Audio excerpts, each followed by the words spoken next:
আসসালামু আলাইকুম। আমি চাল দিয়ে চাপটি বানাবো। এখানে চাল আমি ধুয়ে নিয়েছি, ডাল ধুয়ে নিয়েছি। এখন এগুলি বেটে নেব।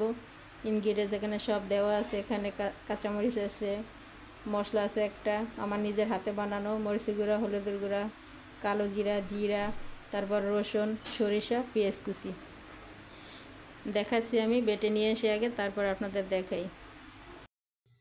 এখন আমি ব্লেন্ডার করে নিয়েছি, কারণ বাটার কথা ছিলাম, বাটতে পারিনি, আমার হাতে ব্যথা, তাই বাটতে পারি না। এখন আমি এটার ভিতরে মশলা দেবো। প্রথমে দিছি হলুদের গুঁড়ো, মরিচের গুঁড়ো, আমার হাতে নিজের বানানো মশলা একটা, মশলার গুঁড়া। তারপরে দেব সরিষা, তারপরে হলো জিরা, কালো জিরা, তারপরে রসুন কুচি,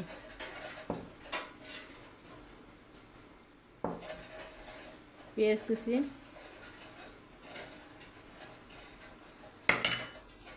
কাঁচামরিচ কুচি,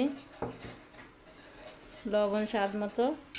তারপরে দিব আমি ধনিয়া পাতা, এটাকে মাখাইনি ভালো করে, পরে ধনিয়া পাতা দেব ধনিয়া পাতা কুচি, আমি কেটে ধুয়ে ফ্রিজে রাখছিলাম সেই পাতা।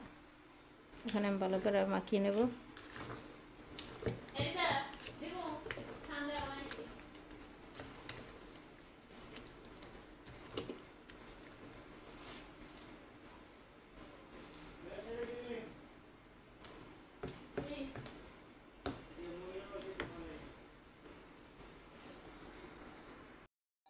মাখানো আমার শেষ। এখন আমি ফ্রাই প্যানে দেব। এবার আমি ফ্রাই প্যানেটা দেব।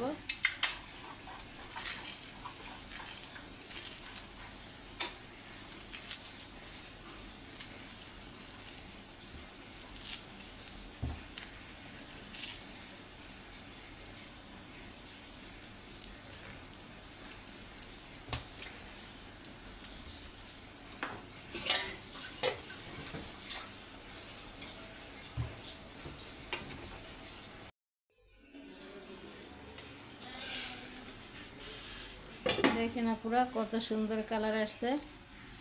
পেঁয়াজ টেয়াজ সব কিছু যা দিয়েছি, ইনগ্রিডিয়েন্টস সব কিছু সুন্দর ফুটে আছে। জানি উঠতে অনেক সহজ হয়েছে চাপটি। আমার চাপটি বানানো শেষ। দেখেন কেমন হয়েছে আমার চাপটি।